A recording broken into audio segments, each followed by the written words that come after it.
Hello everyone, hope you are having a great day. I welcome you all to the day 7 of AWS series. Today's session is about different AWS services. This session is all about the different services on AWS and their pricing as well. So without further ado, let's start the session. Before we begin, subscribe to Intellipaat and don't forget to press the bell icon to get more updates. Now let us look at some AWS services. So let us try to understand few AWS services. This is to give you an idea of what AWS provides, what they offer. So first, AWS offers domains. AWS offers services on all of these domains. One is compute, then database, storage, migration and transfer, customer engagement, security, identity and compliance, then management and governance, and also networking and content delivery. So these are some domains. There are a lot of domains still, but these are some domains. These are one of the most used domains. So compute, database and storage are very used domains in AWS. So these are some domains which AWS provides us. Now let us look into few services from compute, from database, from storage, from security and management, and also content delivery. So let us look into some services and let us discuss them and let us see how they work.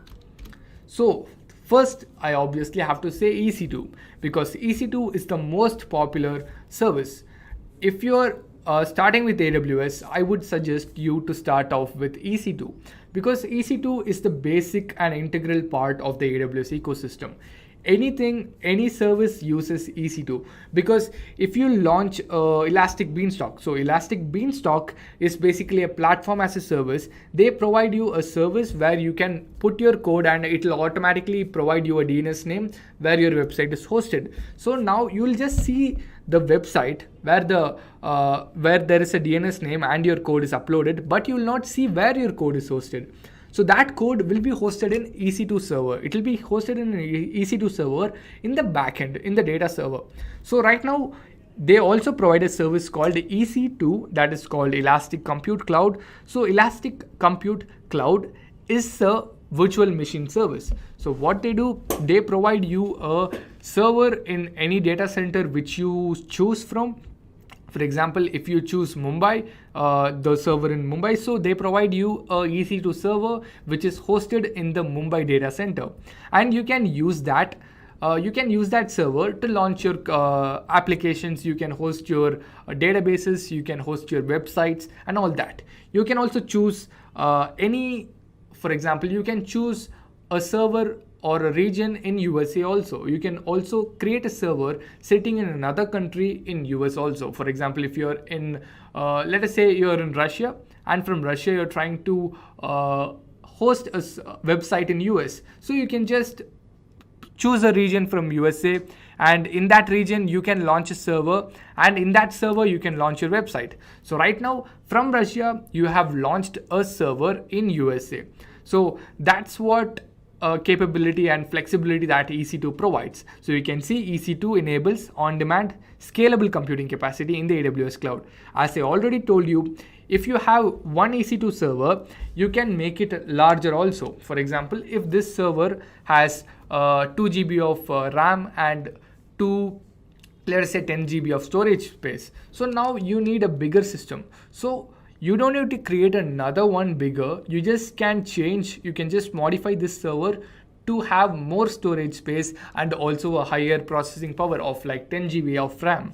And coming to scaling part, if you enabled auto scaling, so that means whenever there is a need, you can create multiple copies of this server. That is, whenever there is a traffic increase, it will create one more server and again one more server according to the needs, and also it will reduce one server whenever there is a traffic decrease. So EC2, as I told you, if you are starting with AWS, start off with EC2 because it is the most integral part of AWS ecosystem and it provides you scalable computing capacities. So now let us go and look at the next service. The next service is RDS. It is a relational database service. So this service provides you access to relational databases which are hosted on AWS. So you can see there are 6 different database engine options. One is Amazon Aurora, one is MariaDB, one is PostgreSQL, one is Microsoft SQL Server, then MySQL and Oracle database. So these are the 6 different database engines which RDS provides us. You can choose one of these database engines to host your database needs. So RDS provides a console, a web service. You can go to the RDS console, you can choose one of these databases, and then you can use this database. You will get an endpoint for this database, you'll get a port number for this database, and you can use this endpoint and port number like how you normally use a database. For any database hosted locally, you will have its own local name. That is, for example, if you use XAMPP or WAMP, you will have the name called localhost, and port number would be 3306 for MySQL, and the exact same thing happens in RDS also. But here they'll give an endpoint which will redirect you to the database which is available on the AWS server. So you should use that endpoint instead of the localhost name. You should delete the localhost name, put your endpoint there, and then in the port number, it is the same port number, it is 3306. Then you should provide the username and password which you use to create this particular database on AWS. So now you might be thinking, okay, you might know MariaDB, PostgreSQL, MySQL and all the others, but you might not know what is Amazon Aurora. Amazon Aurora is a database service provided by RDS. Amazon Aurora supports MySQL and PostgreSQL. So it has this completely different architecture. So Amazon Aurora is a database cluster, not a single database, but I'm not going to go into Amazon Aurora. Just I wanted to clarify what is Amazon Aurora. You can create a database in Amazon Aurora in either MySQL or a PostgreSQL engine, and it will give you multiple databases. It will give you one write database and one read database. So this is a database service. Now moving on, let us look at a storage service. And again, this is one of the most used service. EC2 and S3 were the first AWS services which got launched in the year 2006. So to start off AWS, we can say EC2 and S3 are the most integral parts of the AWS ecosystem. S3 is the storage. It is called Simple Storage Service, and it is an object storage service. It offers industry-leading scalability, data availability, security, and also performance. It is very simple, guys. You should create a bucket. A bucket is basically like a folder. So inside that folder, you can upload your content. For example, a PDF. You can upload your PDF to that folder. That folder is hosted on AWS. It is like a Google Drive. You host your folder there, and inside that folder, you create multiple files, you upload files, you can also download those files whenever you want. So it is basically a bucket service. So you have this bucket and you put all the content. For example, you have a bucket in your hand and you have some objects. You just throw them inside, and whenever you need that object, you leave your hand inside and take it. For example, if you want a ball from that bucket, you just leave your hand, select the ball and take it out. The same thing happens here. You will be able to see all the contents inside that AWS bucket, that AWS S3 bucket, and you can choose that particular object and download it. So it is a simple storage service. Basically, you can think of it as a service like Google Drive. You can upload your contents to Google Drive and download it whenever you want, and same goes with S3. And then a networking service called Cloudfront. So you might have heard this concept called CDN, a content delivery network. You might or may not have heard. So I'll give you an example of a CDN using YouTube. So YouTube has so many videos. Every minute there are like 100 hours worth of content getting uploaded to YouTube. So where does YouTube store all of this content? It has to store it somewhere, right? So it stores it in a CDN. It stores it in a content delivery network. So how does a content delivery network work? So you are a user trying to access from Asia. So now what you do, you might think whenever you try to access a video, it goes to the server and brings back it again to you. But it does not work like that. So you have your origin server where all of the content is, or you can also have multiple edge locations where few of your content is. So in YouTube, you might have this content restricted to a particular country. So those restrictions could be made using a CDN. So this edge location is only for Asia. So whenever an Asian user is trying to access data, it takes from this edge location. And when an African user is trying, it takes from this. And when a European user is trying, it takes from this particular location. And all of these locations are connected to the origin server. If this particular location does not have the content, it does not say I don't have the content. It goes back to the origin server, collects the data and stores it here and sends it back to the end user. So basically a content delivery network is used to deliver data, videos, applications to customers globally. You can set up edge locations in any location in the world, in any location where AWS is providing services. You can set up in any location and it provides high availability of data and videos in all of those locations. Moving on, now a security service. It is a simple service. This service is called Identity and Access Management.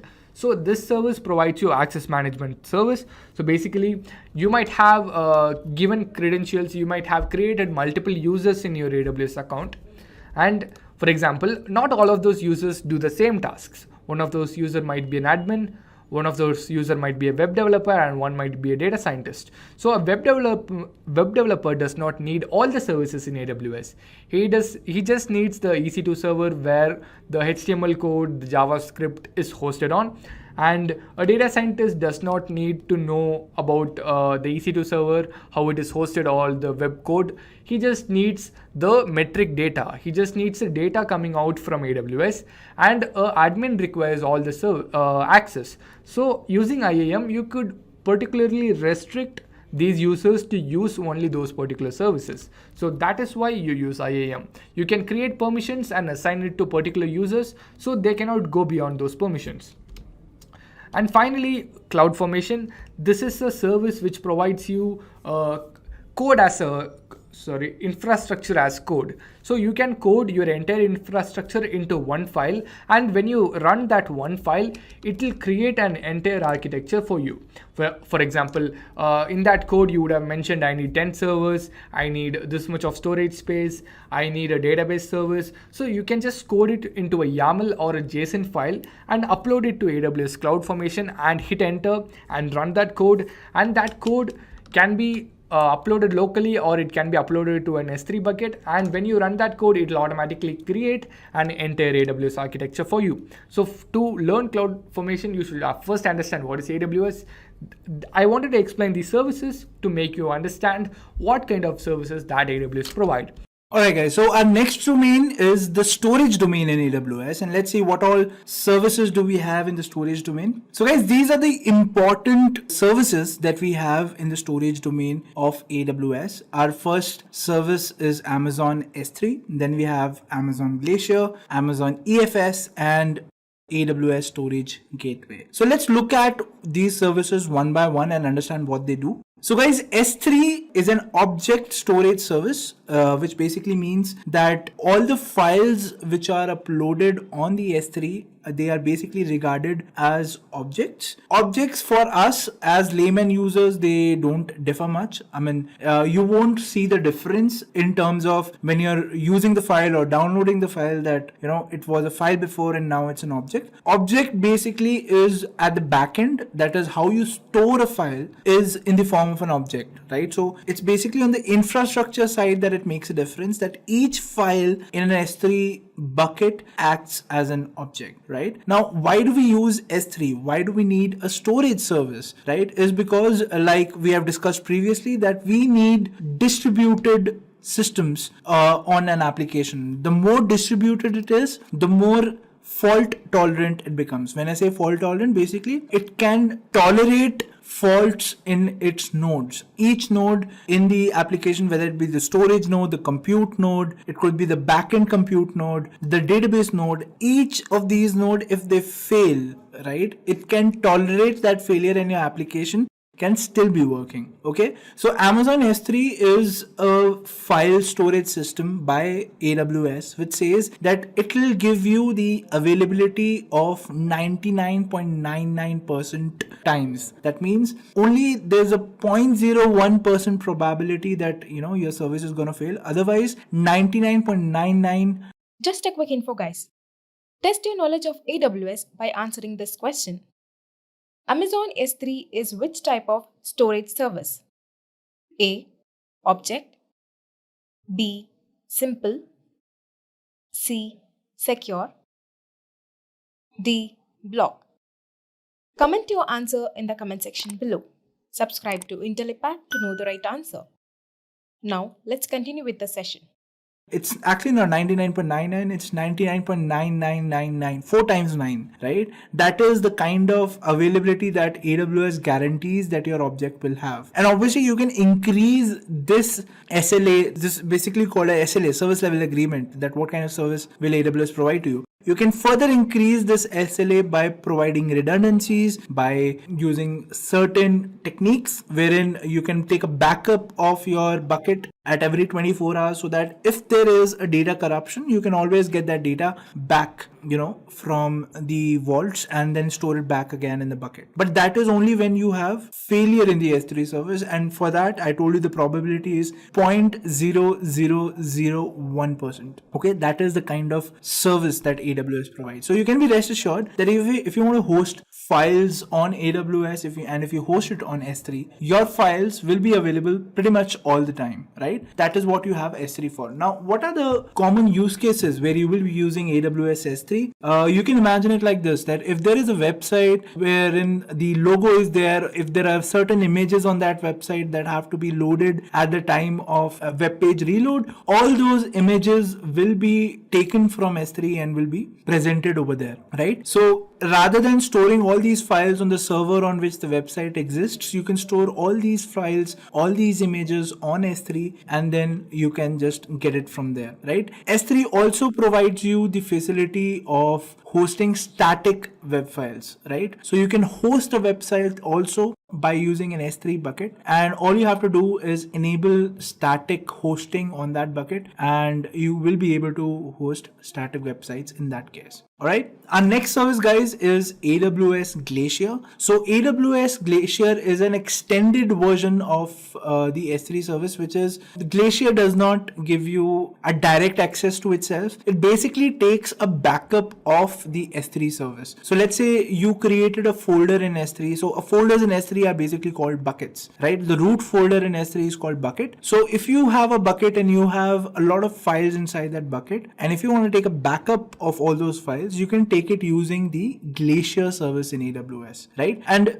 Glacier service, the reason we have two services over here, the reason for that is that S3, you can get the objects instantaneously. The moment you put the link of the object, you can download it, right? You can access it. But when we talk about Glacier, it takes time for the object to be retrieved. It takes times in hours, sometimes 2 or 3 hours to retrieve a file in Amazon, right? So that is the kind of service that Glacier is, and it's a backup service and it's also cheap. So the main difference between S3 and Glacier is that if you are taking a backup in Glacier, it'll be very, very cheap. I think it'll be 1/10 of the cost of the same size of files which exist on Amazon S3. The reason for that is Glacier is strictly a backup service, and because it is low priced, because of that there are some compromises in its performance, wherein the time to retrieve the object, it takes time, right? It takes 2-3 hours to retrieve an object in Amazon Glacier. When you compare it with Amazon S3, it's instantaneously, and that is why even the price is higher on the S3 service. More about pricing we'll talk as we move along in the session, right? But right now it is very important to understand the functionalities of these services, right? So why do we use AWS S3? For hosting our files, and those files can then be retrieved on whatever application we want. It's basically anywhere on the internet. If you put that link, you will be able to download that file. So that is what AWS S3 is for you. If you want to take a backup of AWS S3, then you can use AWS S3 Glacier, which will help you to take backup of any buckets or files which are there in your S3 inside it, right? After Glacier, guys, the other service that we're going to discuss is EFS. So what is EFS? EFS service is again a storage service, but it's different from S3. How is it different from S3? That EFS service can be mounted on your operating system as a volume, right? Isn't that interesting? So you can mount Amazon EFS as a volume on any computer on the AWS network, right? So let's say you launch a server of Windows on AWS and you feel that, you need a network drive. If you guys have worked with network drives, then EFS is exactly a network drive. It mimics the usage of a network drive, right? And it's also scalable. That means the size increases as and when you need it, right? So that is scalable. It can be attached to multiple computers. That is, it can serve you as a shared drive. That is, there could be tens or hundreds of computers which have the same volume inside them, and that same volume would be EFS for you. So how does that help? That helps when you have a scalable architecture where there are 7 or 8 systems, and whatever changes one system is doing, that has to be seen by the other system as well. So in those kind of cases, you use EFS, wherein they will have a common drive on which the data will change dynamically. No matter which server is changing it, all the changes will be available on the other servers as well. And that is what EFS is for you guys, right? So EFS can be mounted on Windows machine. It can also be mounted on Linux machines. And the way you use it is, I just told you, it acts as a shared drive. And where do you use it? You use it where you want shared data between multiple servers which are working in an architecture. All right. So that is what EFS is for you guys. Then our next service is AWS Storage Gateway. So it basically helps you to connect an on-premises system to the AWS cloud infrastructure. So if there is any storage application which is there on your on-premise systems and you want it to be connected to the AWS infrastructure, you will be using the AWS Storage Gateway service. All right. So guys, this was all about the storage domain in AWS. Let us quickly jump on to our AWS Management Console. So I'll show you a few of the services in AWS that ways. So let me jump on to my Management Console. All right, guys. So here I am on my Management Console. The first service that we discussed was under storage, which was S3. So let's click on the S3 link, and that will give you UI which will look something like this. So I have some buckets already configured. You can create a new bucket. So like I said, bucket is nothing but the root folder where you put all your files, right? So let's say the bucket name is test-intellipaat, right? This is the bucket name. Then the region that I want to put this is, let's say I want to put it in Oregon region, and that's it. Let's click on next and keep all versions of an object in the same bucket. Leave everything at default. Just click on next. Leave everything at default, and now let's just click on create bucket. All right, so my bucket is now created. I can go inside this bucket and I can upload files over here. Let's try to upload a file. Let's click on upload. Let's click on add files. Let's go to pictures and then let's try to upload something. Let's go to documents. Let's say I want to upload a file, and let's say I upload this particular file. Okay, so this is the file that I want to upload. I'll just click on next. It will now upload it. Click on next again. Here are the so this is basically the types of classes that you can access, right? Do you want to access, put it in S3? You want to archive the data, put it in Glacier? All those you can do. Let's click on next and click on upload. So right now we have not changed any setting in S3, right? We are just uploading an object, and as you can see, my file is now uploaded over here. Right now, if I select this file, I can actually see the properties of this file via this link. Right, here's an object URL that you get. If I click on this object URL, it will say access denied. Why access denied? Because first I have to make that object as public. So for that, what I have to do is I'll be going into properties, right? And over here, I will go to permissions, and then I will go into public access, right? So right now it says you can't grant public access because block public access settings are turned on. Let's go ahead and remove those things. So I'll just go to Amazon S3, click on the bucket, and then let us click on permissions. And in this permission, I want to edit block all public access. I've done that. Let's save this thing. And to confirm these settings, just type confirm, hit and confirm, and my settings are now done. Now let's go back to overview. This is my object, right? And if I refresh this, it says still there's access denied. Now what I'll do is I'll go to permissions, and now I'll give public access. So I want to give read object to everyone. Let's click save. Now if I go to the website, hit refresh, I can see the image over here. Now this link, anybody who has access to this link will be able to see this image. So you can also embed this link in your website and you will be able to load that page on your website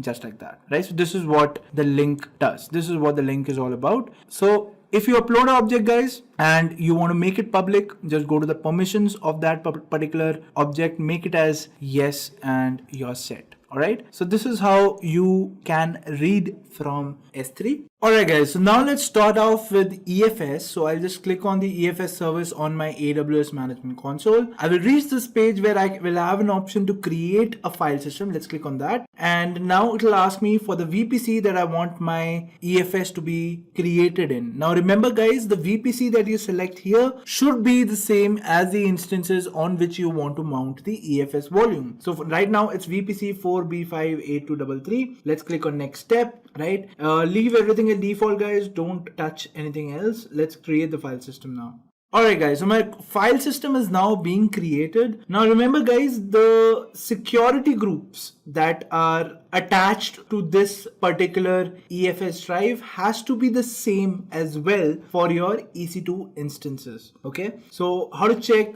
which security group is this EFS drive mounted on? You can check that by You can check it over here in this table. So right now it is in creating state. So once it is available, you will have the security groups listed over here. Okay. Now, since my EFS is going to take some time to set up, let me show you the instances that I've launched. So I have two instances. One is Ubuntu and the other is Ubuntu 2. I'm going to mount the same EFS volume, which I've created over here to basically connect to these two instances. Right now, how to do that? First, I will click on, let's connect to our Ubuntu instance. Let's connect to this Ubuntu instance first. So this is the IP address, and I guess I've already connected to this IP address, 172.31.51.195. This is the private IP address for the Ubuntu instance, and this is the same, right? So even this is the same. So let's close the extra terminal from here, and now let's connect to our second Ubuntu instance as well. So this is the IP address, guys. Let's copy it. Let's launch a new putty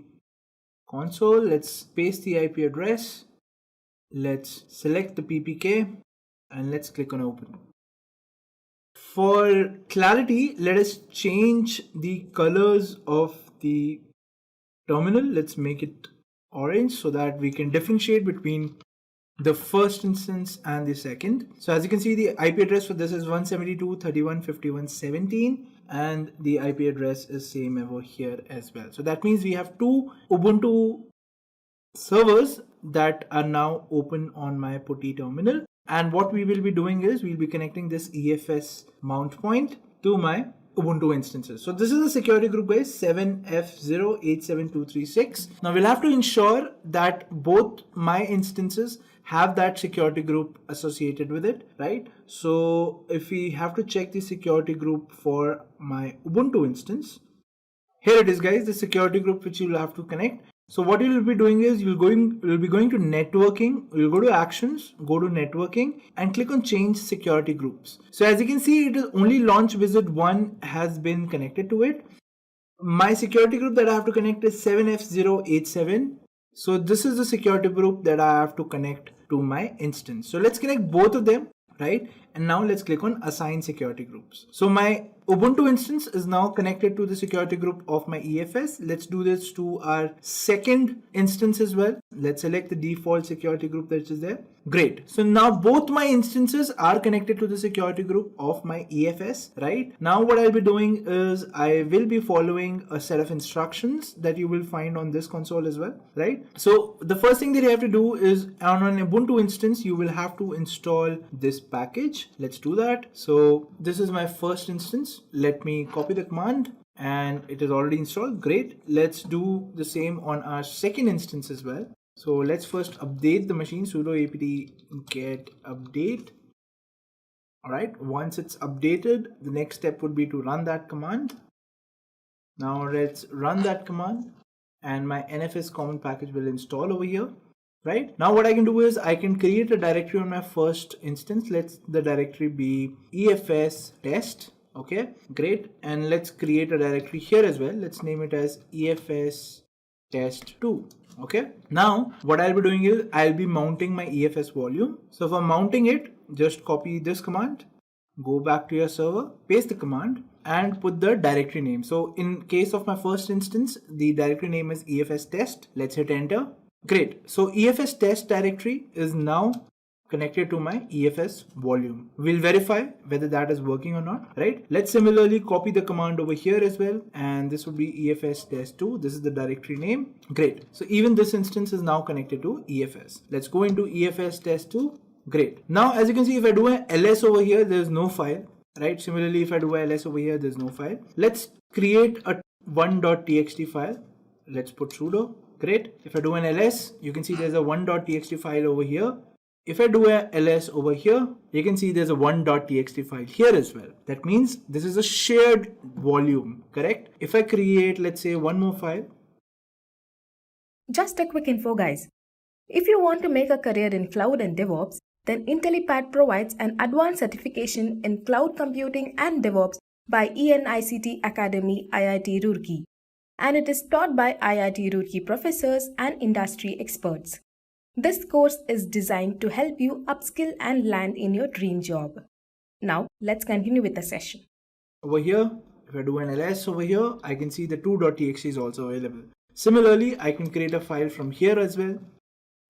And if I do an ls over here, I can see that the 3.txt file is also present. So guys, this is how EFS works. It acts as a shared drive between multiple instances in AWS. All right. So let's come back to our slides, guys, now. So guys, we have successfully discussed what S3 is, we discussed what Glacier is, we discussed what EFS is, and we have discussed what Storage Gateway is. Our next set of services belong to the database domain. So let's go ahead and understand these services. So the first service, so guys, the database domain comprises of these many database services in AWS. The first AWS service that I have is Amazon RDS. Then we have Amazon Dynamodb, Amazon Redshift, and in the end, Elastic Cache. So let's understand these services one by one, starting off with Amazon RDS. So guys, Amazon RDS is nothing but a relational database service. Guys, it's not a database, it's a database service. What do you mean by that? Is that you will, under the RDS service of AWS, you can launch these many databases. You can launch the Microsoft SQL Server, you can launch the MySQL service, you can launch the Oracle SQL, PostgreSQL, MariaDB, Amazon Aurora. You can launch all these databases. But what is RDS for? RDS basically manages these databases. Now, how does it manage? It will make sure that it takes automated snapshots of all these databases, which will be corresponding to a particular time. It can also ensure that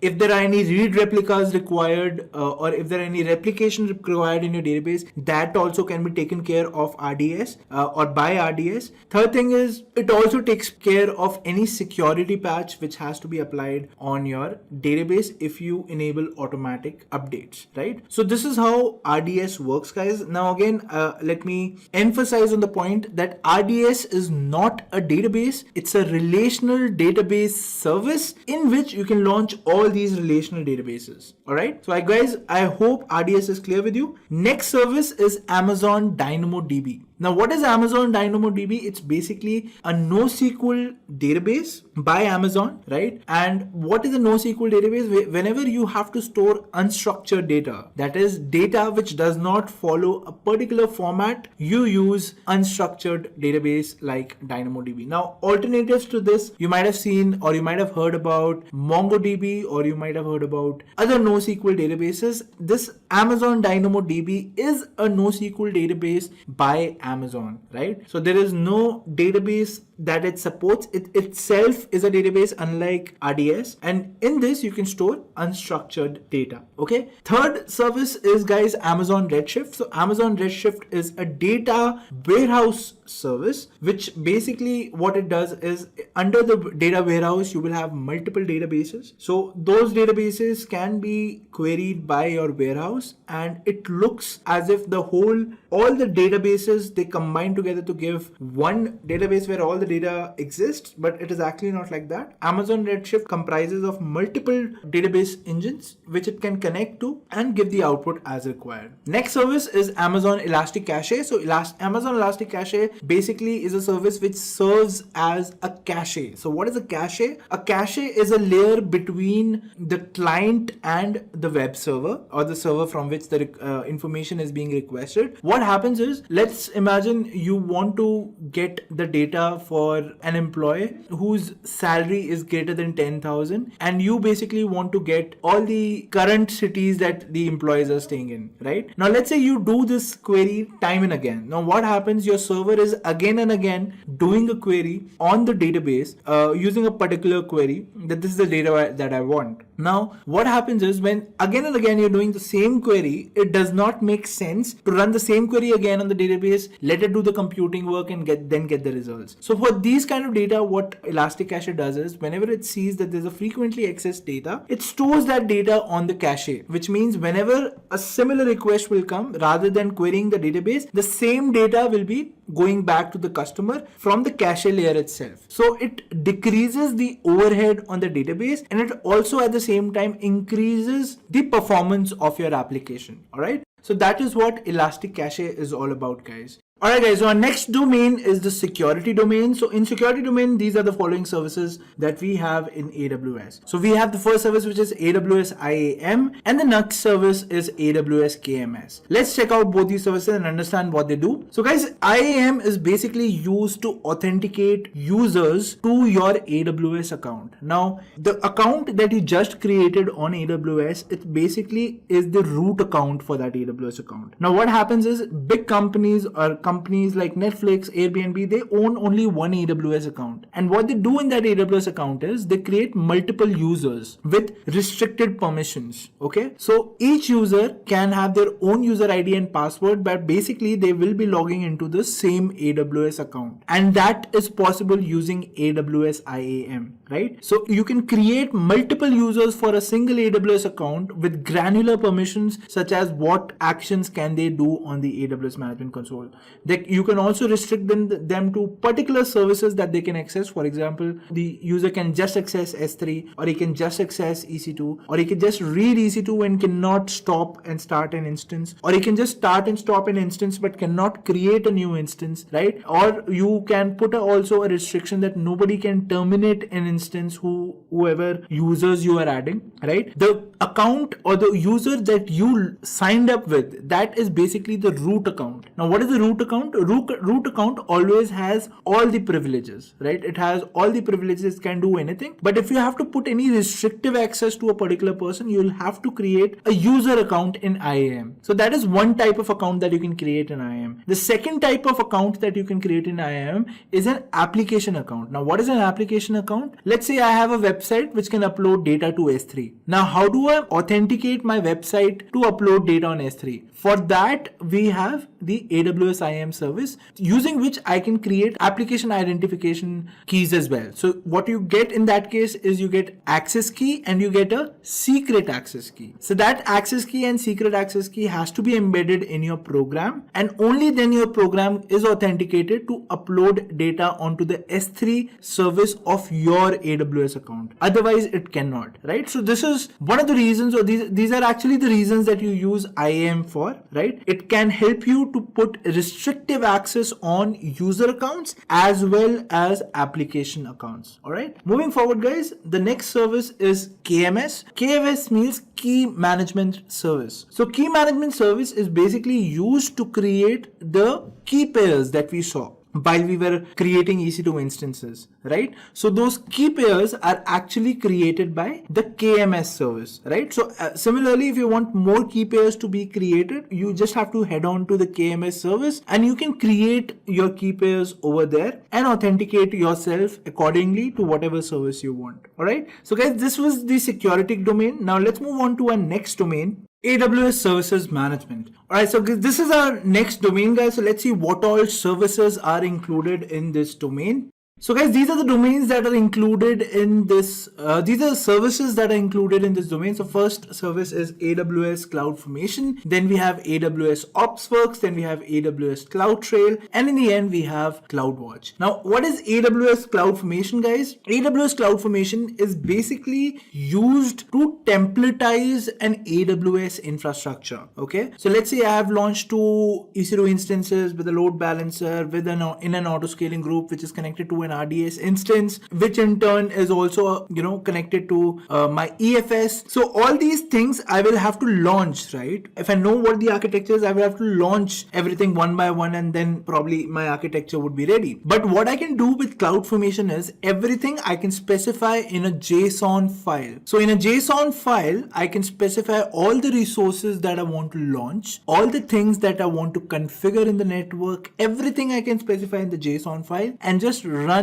it through CloudFormation. So what CloudFormation will do, it will create that whole architecture according to my JSON file. So I don't have to stress too much on creating my architecture one by one using either through my management console or through my CLI, right? I can directly do that by just writing a JSON file and passing it through my CloudFormation. So this also helps us when we want to replicate our architecture across multiple regions, right? Let's say I have an architecture in one particular region, I want to replicate it across multiple regions. So in that case also CloudFormation helps us a lot. So it's an automation tool which can help us to launch AWS resources by specifying it in a JSON file. Our next service is AWS Opsworks. Now it's a little similar to CloudFormation because this also deals in automation, but basically this is a configuration management tool. So if you guys are aware of DevOps, there's a configuration management tool called Chef, right? So Chef recipes are readily accepted by AWS Opsworks, and what you can do is in AWS Opsworks, what happens is there are multiple layers that you have to configure, and all these layers together they form to become a stack. Okay, so what I'll be doing is, let's say in the first layer I specify the EC2 instances that I want to automate on, right? The second layer could specify what all software that I want to be configured in that EC2 instance. So that is how Opsworks is helpful, guys. So a configuration management tool is nothing but which can configure all the software requirements on a particular set of servers at the same time, right? That means if I have to install, let's say MySQL on, let's say 100 servers, how will I do that? It's a very daunting task. I'll have to go to each server, I'll have to install MySQL. So Opsworks makes it easy for me, and it makes it easy in a very effective manner. That is, every server will have the same configuration that I specify in Opsworks. Now don't get confused with CloudFormation and Opsworks, guys. CloudFormation is used to deploy an architecture. Opsworks is used to specify consistencies in that architecture with respect to the softwares that we are going to install in that. Okay, so and also it's not just a one-time deployment that you'll be doing through Opsworks. Let's say tomorrow your database link and the password is changing, right? And you have some 200 servers in your fleet. How will you do that? So that is possible using Opsworks. All you have to do is just go to that layer where you have specified the link and the password, just change that and update or deploy the Opsworks architecture. And then in that case, it will update all the servers with that very small change that is specified in one of the layers, right? So for all these very small changes, which are very important and have to be same across all the servers, I use Opsworks, right? Next service, guys, is AWS Cloudtrail. So AWS Cloudtrail is basically a monitoring service which logs everything which is happening in your architecture, right? So that logging is not enabled by default to some of the services. You can enable logging by specifying that, AWS Cloudtrail should log each and every action which is happening. And it exactly does that. It basically would log each and every action or each and every event that is happening inside a particular AWS resource once you attach AWS Cloudtrail to it. And then that log data basically you can use to do further monitoring by connecting it to probably a BI service which can visualize your log data, etc. Right? So that is what AWS Cloudtrail is all about. Then our next service is AWS Cloudwatch. Now, what is Cloudwatch? Cloudwatch is basically, again, it's a monitoring service, but it's a little different kind of monitoring service, right? So what you can do with Cloudwatch is you can set up alarms. For example, if let's say I want an alarm whenever one of my servers goes in unhealthy state, right? No, so how would I do that? So one thing would be that I continuously hire my employees and they are constantly checking if my servers are in the healthy state or not. Or what I can do is I can configure it'll take very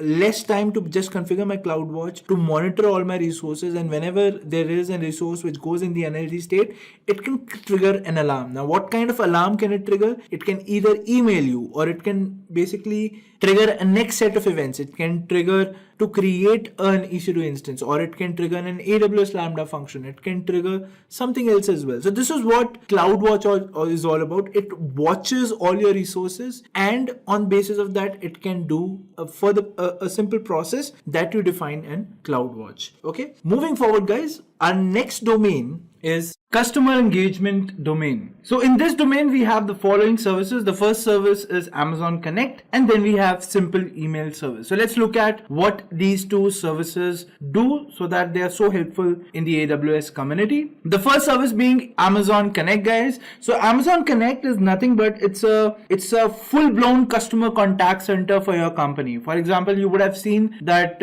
whenever you purchase a product, there's always a customer helpline that you can call on, right? And then you get the IVR options in there where you choose, and then you get connected to human agent to talk your way out, right? Or you to put your grievances and you talk to your customer service agent, right? Now, if you want to set up something like that for your company, it is very simple to set up that using Amazon Connect. You can build a customer contact center in less than 5 minutes with Amazon Connect, right? All you have to do is go to Amazon Connect service, click on get started, and it will allot you a toll-free or a normal phone number based on what you choose. After that, you just have to fill in the agents that you want to be on the other side, so that whenever people will be calling that one particular toll-free or normal contact number, they should be routed to the agent screen, right? And this happens on the internet, so there is no need of purchasing carrier plans or something like that, right? So this is what Amazon Connect is all about, guys. Our next service is simple email service. Now, this is also plays a vital role in customer engagement. You would have seen that you get marketing emails from a lot of companies. For example, if there are food companies that you order for, or if you have went into a store, you gave your phone number over there in the contact list, they'll also message you. Pizza delivery stores or grocery stores, they all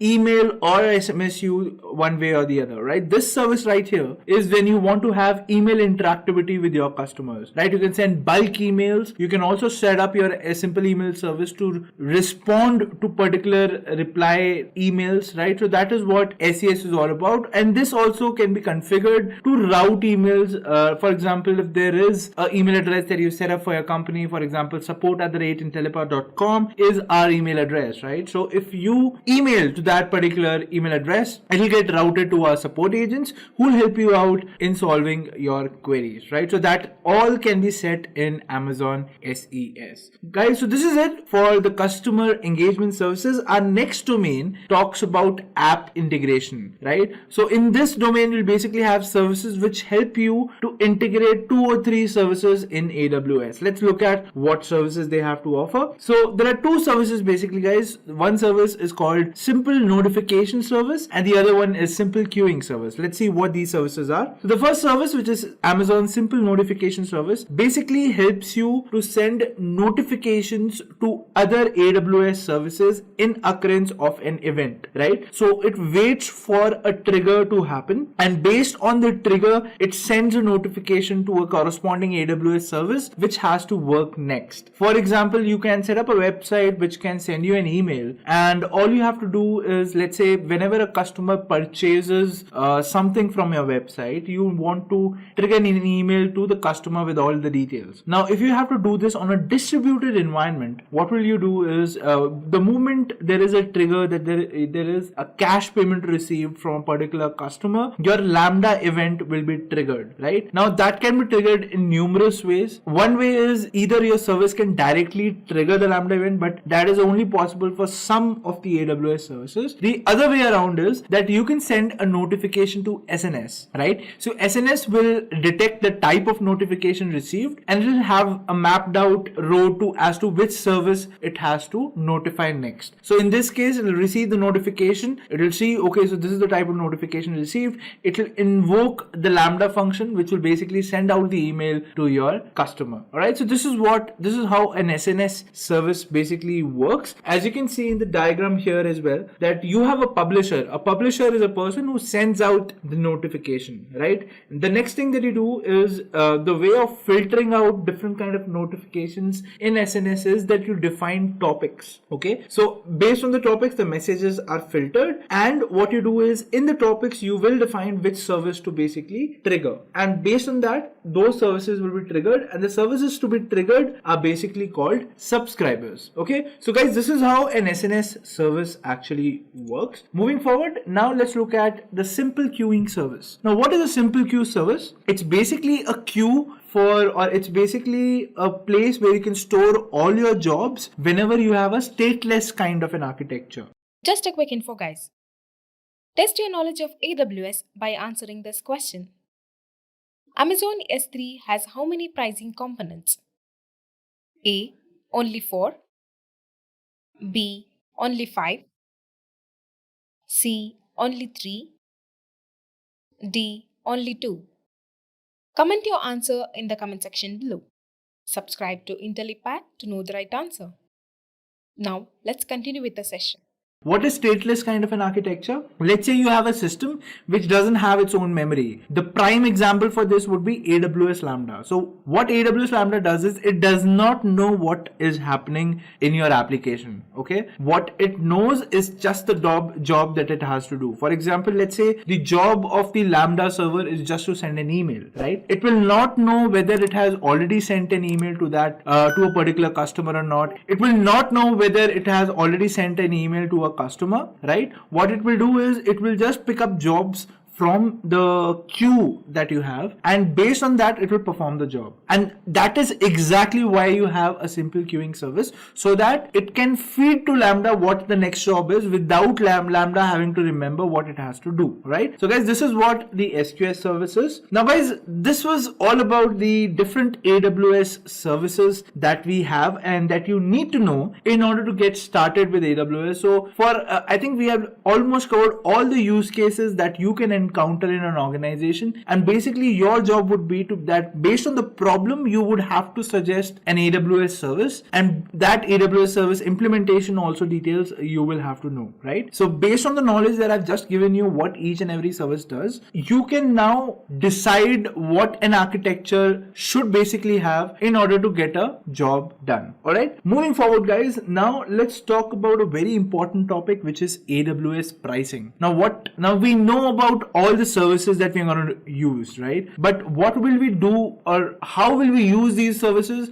totally depends on the pricing of these services, correct? So let's move forward and understand how the pricing model works in AWS, and if I'm using a set of services, how will I be charged? How much will I be charged? So guys, the AWS pricing options are among these three, right? The first option is pay as you go model, which means whatever amount of time you will be using an instance for, or whatever amount of time you will be using a server for, that amount of time will be billed to you and will be given back to you. So whenever you will be launching any server, you will get a per hour basis charge on that particular service, right? So you can see that service, you can see what the charges are, and accordingly you will be charged whenever you terminate that instance or whenever there is a monthly billing cycle of yours which is ending, right? So the first model is pay as you go model, which is widely used. Second model is save when you reserve. Now, what do you mean by that? Let's say you're launching a website today, right? And that website is for your company, and you foresee that I will be at least running this website for the next 3 years. Based on it's just a startup, I might not see that much growth, but I will sustain it for 3 years. In 3 years, my website is gonna there, right? Let's say this is the scenario. So what you can do with AWS is you can opt for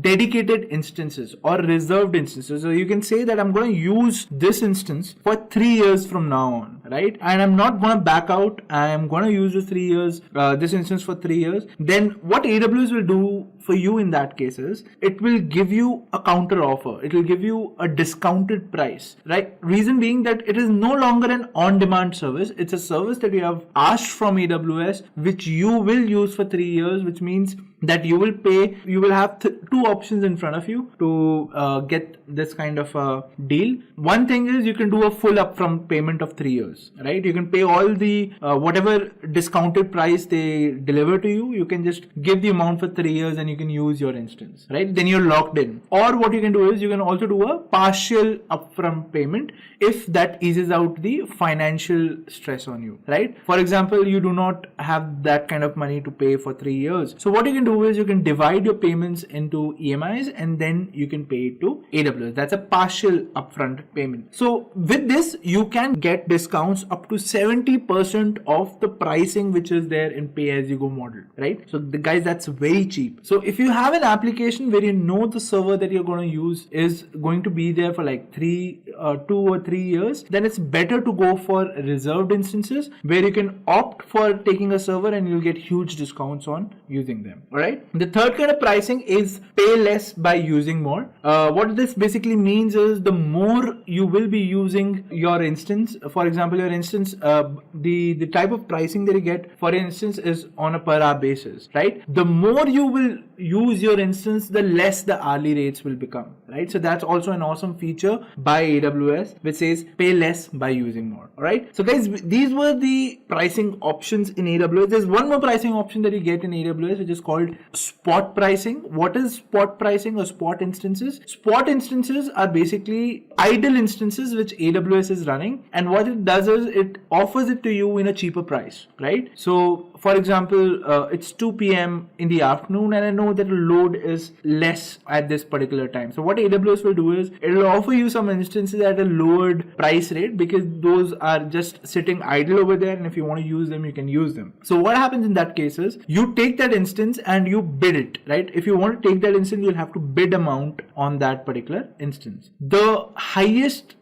the bid amount is, obviously that bid amount will be lower than the actual rates, but the higher the bid amount is, that instance goes to that particular person, right? Now there is a catch in this, basically, that if somebody bids higher than what you have bidded, in that case your instance will be stopped immediately and it will be given to someone else who has done the bidding higher. All right, so that's a catch over here, but it could be particularly helpful when you are dealing with workloads which are not that important, but anyways you have to do them, right? In those kind of scenarios, you can take up spot instances and you can just bid a particular amount which you feel you are comfortable in, and in case in future the price goes up, your instance will be stopped, but at least you're getting your work done in a cheaper rate, right? So that's the ideology behind spot instances. So I guess now it's clear with all of you what AWS pricing options you have. Now let me move ahead and let me tell you a very exciting point about AWS pricing, right? The free tier. So the free tier is basically one-time offer that you get whenever you sign up. So whenever you sign up on AWS, if you are using a T2.micro instance, which is 1 GB of RAM and 1 vCPU of computer, in that case, it will be totally free of cost to you,